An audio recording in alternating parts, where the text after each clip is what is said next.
Mas, enfim... Luciano do Vale também, que é outra pessoa também. Nossa, o Luciano foi um cara muito marcante na minha carreira, né? Conheci ele na Globo, na Copa de 82, e aí depois ele fez uma proposta E milionária. ele sai também da Globo, né? Ele sai da Globo, principalmente vai para a Record, depois monta uma equipe, um programa de esporte que tinha 8 horas, e que a gente fazia esporte, mas se falava sobre todos os assuntos. Exatamente. E é por isso que o esporte é interessante, porque cada atleta ele está inserido num contexto político. Então você faz grandes coberturas políticas cobrindo o esporte. Exatamente. Né? Que é a mística do grande evento. Mas, enfim, o Silvio Santos estava interessado em fazer algo... Silvio Santos não. O comercial do SBT em fazer algo semelhante ao que o Luciano tinha feito na Band. Entendi. Um programa de esporte, só que o do Luciano era aos domingos e ia ser de sábado.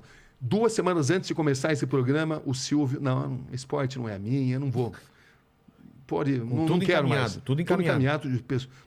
A equipe contratada, programas prontos, e eu tinha uma matéria sensacional, um furo internacional que eu tinha conseguido. O que era esse furo internacional? É um capítulo desse livro aqui. Qual que é? A grande entrevista com Ben Johnson. Eu onde lembro pela primeira vez do doping da Olimpíada de Seul. A primeira grande entrevista que ele deu foi para mim. Ele já tinha falado brevemente para a imprensa canadense, mas pelo fato de ele ser um jornalista internacional e de eu tê-lo conhecido em Seul, eu tive uma proximidade dele. Então ele me deu uma entrevista histórica, não só ele, como o treinador dele, Charles Francis. Que foi o cara que o dopou. Que planejou todo o doping dele. Então era uma matéria que ela mostrava pormenorizadamente como ele tinha se dopado. Nossa. Em detalhes nunca mostrados no mundo inteiro. Essa matéria ia ser a estreia desse programa esportivo. Mas aí o Silvio não tem mais programa. O que eu faço com isso? Então... Bom, esse programa, no fim, ele acabou entrando de maneira avulsa e ficamos assim... entrou dentro da programação do SBT, entrou na TV Cultura também. Foi um programa patrocinado pela Perdigão. Mas não entrou como parte de um grande programa, entrou como uma matéria à parte. Fez um grande sucesso na época, né? Mas aí o que aconteceu? A gente tinha que decidir o que eu iria fazer da minha vida, né? Porque a equipe de esportes não existia mais. Não ia ter mais programação esportiva. Alguns meses depois, o Luciano Calegari me chama: Cabrini, você fez um trabalho fantástico, eu tenho uma coisa legal para te oferecer. Eu falei: o que é? Nós temos um programa aqui que cobre os bastidores da Fórmula 1. Era até o Fernando Calmon que fazia, um cara que cobria a Fórmula 1. E ele fazia apenas com imagens internacionais, a Viz News na época. E falou: você não quer fazer um programa desse aí? Você não, entendeu? Acho que você vai gostar de fazer. Eu falei: olha, eu topo, mas eu quero viajar para os grandes prêmios. Eu já tinha uma experiência em automobilismo. Tinha feito Fórmula Indy com o Luciano do Vale, com um enorme sucesso. Eu lembro, entendeu? Ele trouxe o Indy e fazia um sucesso. Exatamente. Absurdo. Então, nossa, eu cobri muito Fórmula Indy com o Luciano lá, o Wanser Jr., AJ Foyt, 500 milhas em Indianápolis. Trabalhar com o Luciano era uma festa, né? Porque ele era um cara assim, profundamente otimista. Você jantava com ele, você acreditava que tudo era possível, entendeu? Pelo entusiasmo que ele tinha. E ele era um cara empreendedor, realmente. Bom, mas enfim, então o Luciano Calegari me convida para cobrir a Fórmula 1 num programa que o SBT não tinha direito, o direito era da Globo, certo? Onde eu já tinha trabalhado, né? Eu já tinha trabalhado 4 anos, já tinha saído convidado pelo Luciano do Vale, né? Entendi. Eu trabalhei 3 vezes na Globo, no total 12 anos, em 3 etapas diferentes. Tá, você saiu da Globo, foi para Band e da Band... Eu saí da Globo, fui para Band, aí depois fui para o SBT, aí fui para Globo, da Globo fui para o SBT, do SBT voltei para Globo para ser correspondente em Nova York. Entendi. Entendeu? Aí depois eu fui para a Band para ser âncora. Tá. Eu decidi que tinha chegado o momento de ser âncora. Tá. Bom, mas enfim, deixa eu contar essa história, né? Senão uma história puxa a outra. A gente é não, muita coisa. É muita coisa ao mesmo tempo. E todas elas interrelacionadas. Cada uma abre uma outra linha de história. Exatamente. Mas enfim... Ele falou assim, mas os bastidores da Fórmula 1, mesmo sem ter... Então ele falou o seguinte, esse programa era um programa feito assim de uma maneira muito precária, porque ele pegava as imagens internacionais e fazia um boletim ali, né? Tá. Quem cobria a Fórmula 1 era a Globo, então era um programa assim, muito fraco, né? Essa que é a verdade. Não por causa do Fernando Calmon, mas pela estrutura que tinha. Mas ele falou assim, olha, deixa eu cobrir um grande prêmio? Tá bom, vai lá. Pode ir. Primeira corrida da temporada, Grande Prêmio de Phoenix. Tá. Aí eu peguei, vamos ver o que acontece. Eu fui lá, arrebentei a boca na mão, entrevistei todo mundo, dei furo na Globo, entendeu? Quando voltei, essa foi a única entrevista que eu tive credencial. A Foca, que dava as credenciais, né? Era a FIA e a Foca, ela controlava os passos dos jornalistas. Eles me deram credencial porque a Globo permitiu. Entendi. Mas o sucesso foi tão grande que Eles a Globo... cortaram. Os cortaram. Aí o que aconteceu? Não tinha passei a mais não ter mais. É. Aí eu falei, e agora? Como é que faz? Falei, você quer saber uma coisa? Deixa eu viajar, que eu vou fazer o outro lado da Fórmula 1. E eu fiz 1 ano de cobertura da Fórmula 1 no SBT, sem estar dentro do... sem credencial, às vezes entrando, por exemplo, no Canadá, que era no circuito de Notre Dame, que era um lago ali, barquinho de pedal. Sei. Na Hungria, com credencial do cinegrafista da televisão húngara. Eu dava um jeito. Quando não dava para entrar, eu arrumava uma pauta alternativa. Então, eu fui no iate do Nelson Piquet, fui... Em Mônaco? Fui Onde? no Mônaco, no iate do Nelson Piquet em Mônaco, na fábrica da McLaren, mostrar como a McLaren fazia os carros do Senna, porque o Senna adorava o meu trabalho. E ele abriu todas as portas para mim. Fui na ilha do Nigel Mansell, passei a ter contato com todo mundo.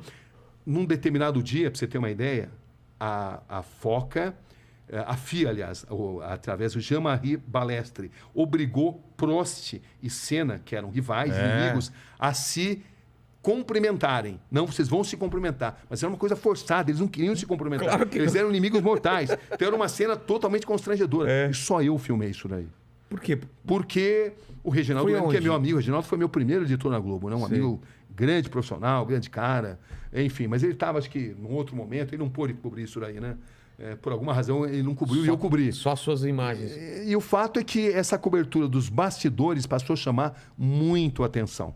Começou a ser a coqueluche da cobertura. Resultado, foram muitas aventuras nisso, né? Sei. Resultado, isso tá no livro, no capítulo do Senna tem isso daí. Resultado, no final do ano, a Globo fez uma proposta irrecusável para eu voltar para a Globo como correspondente em Londres. Aí eu volto na Globo, agora pela segunda vez, né? Entro na Globo pela segunda vez, que é na minha estreia, onde eu cubro a morte do juiz Giovanni Falcone. Eu era correspondente e eu fui exatamente contratado porque todos sabiam do meu talento, da minha capacidade de cobrir qualquer tipo de fato. Mas né? Londres é só a base. Era a minha base. De lá você ia para De lá eu ia para todas as partes do mundo cobrindo Fórmula 1. Enfim, eu passei a ter uma grande relação com os pilotos, especialmente com o Senna, que me abriu muitas portas. E aí eu passei a cobrir Fórmula 1 pela Globo, pela porta da frente. E aí era muito mais fácil, né? E aí veio Credencial. em 93, onde eu descobri o paradeiro do Paulo César Farias, entre uma cobertura e outra. Passei a fazer coberturas políticas, coberturas de guerra, cada vez mais importantes, entre um grande prêmio e outro. E passei a crescer Você muito fazia ao mesmo profissionalmente. tempo, então, os grandes prêmios e fazia essas coberturas também? Fazia, eu era então um você não era preso Não, porque você tinha as corridas, mas as corridas não aconteciam todo fim de semana. Elas tinham ali um determinado número de datas e eu ia para todas. Né? Eu tinha a incumbência de cobrir toda a temporada, mas sobrava muito tempo para cobrir outras coisas. E também, algo que eu fiz que me deu assim, muitas oportunidades, como eu viajava muito pela Fórmula 1, eu sempre arrumava outras pautas. Para aproveitar. Para aproveitar. a Então, estava na Hungria, vou lá para a Romênia fazer o castelo do Drácula. A Globo devia adorar um negócio Nossa, desse. Não era sua obrigação puxa. você ainda trazer outra matéria? Mas eu era, assim, muito entusiasmado, eu não medi esforços, cobri muita coisa dessa forma e passei a cobrir todo tipo de evento e comecei a fazer grandes matérias investigativas. Eu já fazia matérias investigativas e é dessa data que eu cubro a descoberta do Paulo César Farias, né? Enfim, o que acontece é que em 94... em 93, aliás, em 94 morre o Senna, em 95 o Você SBT... estava onde na morte do Senna? Você estava no... Em Imola. Você estava lá? Tava. Eu anunciei a morte dele, né? Como que foi? Porque eu estava em casa, eu lembro, era um domingo e tal. Inclusive a frase que eu usei, as pessoas lembram até hoje, uma notícia que a gente jamais gostaria de dar, morreu Ayrton Senna da Silva. É porque quando acontece um acidente, ninguém sabe direito o que aconteceu. Onde você estava? Para você chega como a notícia? Olha, alguém está em campo? Aquele fim de semana, foi um fim de semana... Isso, eu vou tentar resumir aqui, isso é um dos capítulos do livro, né? Mas, enfim, foi o fim de semana mais diferente, mais nefasto de toda a história da Fórmula 1, porque na sexta-feira você teve o acidente do Roland Ratzenberger. Exatamente. Aliás, desculpe, na sexta-feira você teve o acidente do Rubens Barrichello. Ah, esse eu não sabia. Na sexta-feira você teve o acidente do Rubens Barrichello, um acidente extremamente grave. O Rubinho quase morreu, o Senna foi um dos primeiros a chegar no local do acidente, socorreu, ajudou a socorrer, foi no hospital visitar o Rubinho. No sábado morreu Roland Ratzenberger. Exatamente. Entendeu? E o próprio Senna me contou que ele não tinha morrido na pista. Que ele não tinha morrido no hospital, mas sim na pista, que ele morreu na pista. Aquilo abalou ele e pra tinha caramba. sido contado uma mentira, porque pela lei italiana, quando acontece o que eles chamam de sinistro, o evento tem que ser automaticamente suspenso. Então, a corrida que vitimou Ayrton Senna não poderia ter sido realizada, porque o evento deveria ter sido suspenso. Se seguisse e a o lei... Senna me contou isso. Se seguisse a lei, ele não teria morrido. O Senna me contou, olha, Sabrina, eu vou te contar, você não pode falar, eu respeitei isso. O Ratzenberger morreu na pista, não morreu no hospital, mas está sendo divulgado que morreu no hospital para possibilitar a realização do evento. O Senna não queria correr, estava muito abalado, porque ele se sentia sob pressão, pela falta de segurança dos carros da Fórmula 1 naquela época, pelo fato de ele ter lutado muito para ir para o Williams, e quando ele chega na Williams ele encontra um carro totalmente desequilibrado, e era difícil explicar para o público que o carro que no ano anterior tinha suspensão ativa e que nadava de braçada em relação aos concorrentes, era um carro pior que o do Schumacher, cuja Benetton estava burlando o regulamento. Estava burlando? Estava burlando, usava artifícios tecnológicos não permitidos pelo regulamento. E era difícil para ele poder explicar tudo isso. Então, ele estava profundamente assim, abalado, foi obrigado a fazer mudanças no carro, improvisadas, porque ele não se sentia bem no cockpit, ele não estava confortável por uma reunião de fatores. E o fato é que o Senna quase desistiu de correr naquele fim de semana por todos esses elementos, né? Então, ele chega a falar com outros pilotos, faz alguma reunião? Ele chega a falar, eles chegam a se reunir, mas aí, por uma questão contratual, decidem correr. Decidem que tinham que correr. Então, você tem aquela célebre imagem dele que está totalmente contrariado. E contrariado também porque ele tinha um carro inferior ao do rival. No braço, ele conseguia as pole positions. Ele não tinha marcado um único ponto. Era a terceira corrida da temporada. Nas duas anteriores, ele não tinha feito um único ponto. Ele tinha sido no Brasil, em Aida, no Japão. Ele tinha sido pole position, mas tinha quebrado. Entendeu? Tinha tido um acidente e tinha parado, né? Não tinha marcado o ponto. E ele estava se sentindo sob pressão.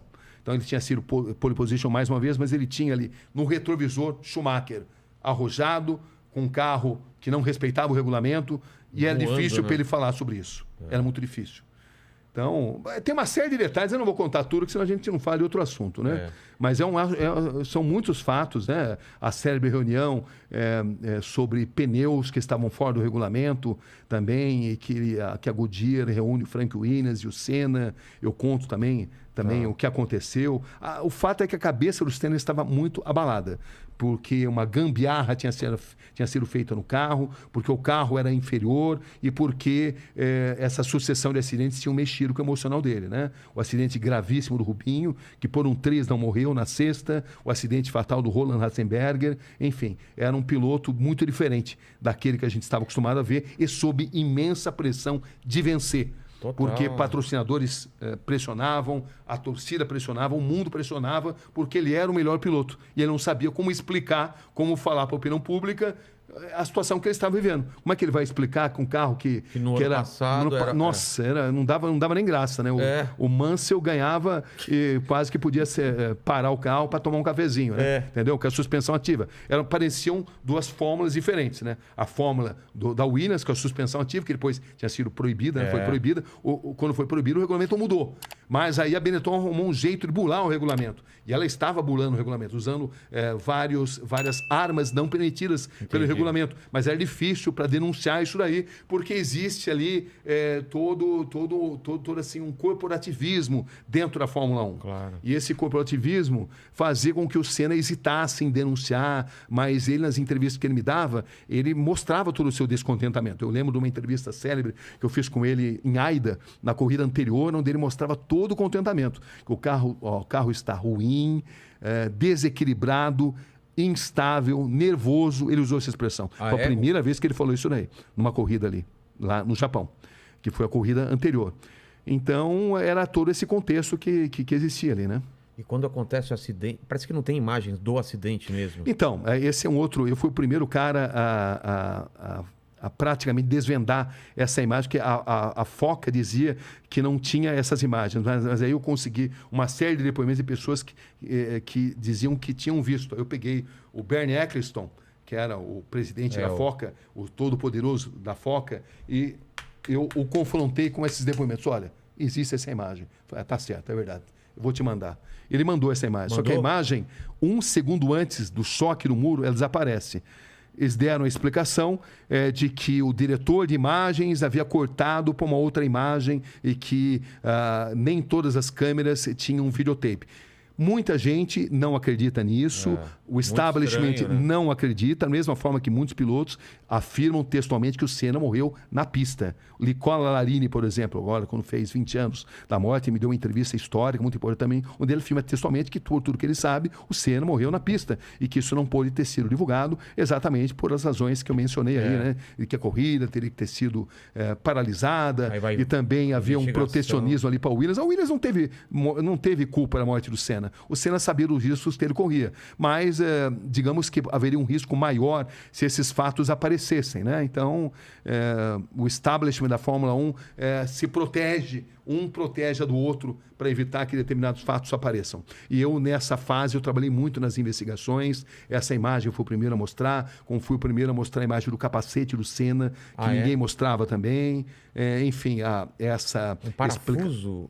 O braço da suspensão. O braço da suspensão, né? O braço da suspensão que se rompeu, exatamente porque o carro estava instável, o braço da suspensão se rompe e ele vai direto contra o muro da Tamburello, né? Uma cena muito estranha, era uma né? curva de alta velocidade, onde ele bateu numa altíssima velocidade, mas o Senna não tinha um ferimento no corpo, ele só tinha no cérebro, entendeu? Porque o braço da suspensão, quando se rompe, ele se transforma numa lança, que entra e sai do capacete, num diâmetro muito pequeno, um tamanho muito reduzido, e que o Senna teve má sorte, de outra forma ele teria saído andando dali, entendeu? Porque ele não tinha outros ferimentos no corpo. Não foi um impacto... O que se acredita é que o fato do braço da suspensão ter se rompido, ele se transformou numa lança que entra e sai do capacete, num pequeno orifício, um orifício muito pequeno, eu vi ali. E essa imagem do capacete, que também não era revelada, que eu fiquei, como eu te falei, muito tempo ali investigando isso, mostrando isso. Quem tiver interesse em ter mais detalhes sobre isso, está tudo nesse livro aí. Tem muita coisa que jamais poderá ser divulgada, né? Como também tem a história do cara que filmou lá o corpo do Ayrton Senna no Instituto Médico Legal e tentou vender e foi repudiado. Claro. Você não pode mostrar uma imagem dessa. O que vai se ganhar com isso? Nada. Não. Então, né? Mas enfim, mas tem todo tipo de história. E o que eu digo para vocês até hoje é que todos os momentos que eu falo de Ayrton Senna, eu rendo as minhas homenagens, porque eu aprendi muito com ele. Como ser humano, como profissional, um cara comprometido totalmente com o perfeccionismo, com a determinação e, ao mesmo tempo, quando não estava tomado pelo modo perfeição, um cara muito engraçado. Ah, é? Muito engraçado. Tirador de sarro, inclusive, no documentário que eu cheguei a fazer, um dia você pode ver até, nossa, me sacaneava direto, nossa, o tempo todo.